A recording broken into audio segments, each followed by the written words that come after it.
welcome to Watercolor by Scarlett Damen. Today we're going to talk about broken color. Now, a very interesting thing about watercolor is when you want to do something in one color, you imagine that if you just paint that entire object in that color, it would look complete, it would look finished.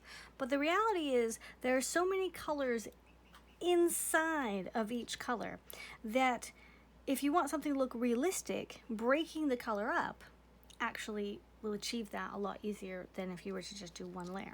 So I have a few things in front of me, and I want to go through them and show you what I mean. This is an egg, obviously. This is a little quail's egg, and you can see that there are tons of bits of color in here. Now, on one hand, I could be referring to the different shades of all these spots, but I'm not. I'm referring to the tones on this egg. So in order to make this egg round, we would have a light side where the light is coming from. We would have a medium range in the middle, and we'd have a dark side. And because there's a light paper, or I can see clearly that there's a little bit of light way over here on this side, which I'm not sure you guys can quite see. Here, again, we have an acorn. Now, the acorn is multicolors, and I've done a piece on painting an acorn, I think that came out last week. The base of the acorn, you could say it's brown, and you could say the top is also textured brown. You could probably say there's a little bit of yellow in there, but it wouldn't be correct to say that it's one solid color. So, and here's a leaf. Now this leaf, again, there is so many colors in there. So when we're doing illustration, a lot of people will do illustrations in a very simplistic way. They like to simplify the illustrations to the point that they don't look realistic. They look more cartoony, and they're beautiful. It's a very beautiful, illustration. That's totally okay. But when you want something to look realistic, the more color you can put into something, the better it's going to look. Who of course were working mainly in oils, they discovered that when you're doing trees, when you're doing foliage, if you're doing some kind of foliage and you add, let's just put some water down. I'm going to do a very simple tree for you guys. Here's a little green tree.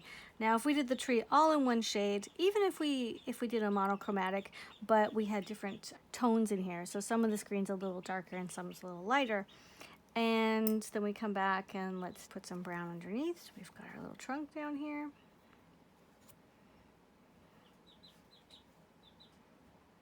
Okay.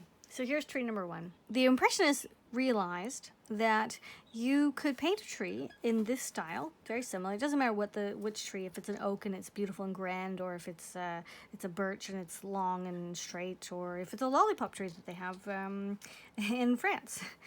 Not that they call them lollipop trees, but that's what they look like. But if you went and dropped in a few other colors, just like this, the more different shades that you were dropping in, the yellows and the greens, and then if you came back with a few extra yellows in here, that by doing something like this, which is called broken color, you create something that is essentially all the same color. It's all green, but because you've broken it up like this, you're able to capture what looks to us, the viewer, like shining leaves. It gives the impression that there's depth, and it gives the impression that there's movement. It gives the impression that there's some kind of life going on. So this was a very interesting discovery, because before this, if you go back in time and you look at trees, they weren't always so beautiful. In fact, it was John Constable was one of the artists who started doing this. He was one of my favorite artists when I was back in school. His trees are absolutely amazing. Beautiful, I mean, you guys can totally go look them up. Beautiful landscapes with little clouds now. Beautiful landscapes with little cows hanging out down here, and he would have these mountainy kind of scenes with these giant oak trees, and they were just gorgeous. I was very drawn to these paintings.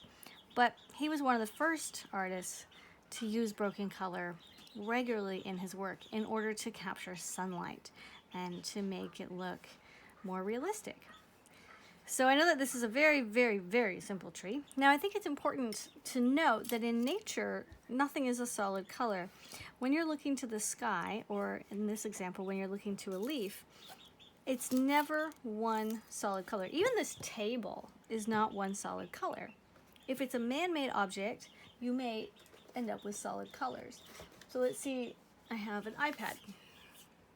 Again, it's not one solid color. It's all the same color, but it's not the same tone because of the way the light hits it, because of the texture, because of the highlights and the shadows.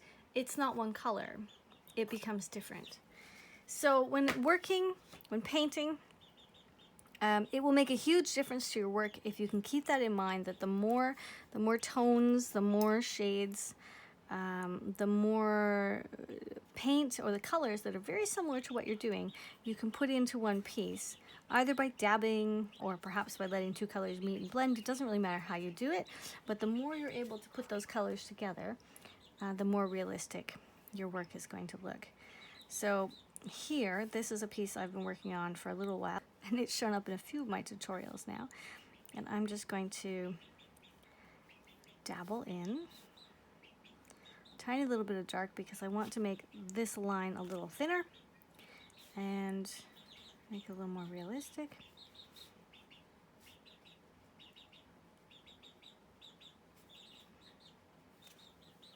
And as I finish it, it will eventually be on Instagram, and maybe I will include it in one of the tutorials coming up so you guys can see the final result of this little leaf. Oop, that's going to be a little too much.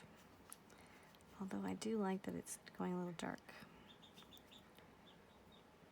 There we go. Okay, so that was broken color. Broken color is really, really simple. It just means use as many different tones that are very similar to each other as you can. Try to get more color into your pieces in order to make them look more realistic. I'm Scarlett. Thanks for watching, and I'll see you in tomorrow's tutorial. Toodaloo. Also, a little side note, if you guys are interested, there will be homework that goes with this and most of my YouTube tutorials on my school, my online school, and I will put the link below if you're interested in joining us over there and following along and maybe having your hand at some lessons and doing some homework. Have a great day. Toodaloo, guys.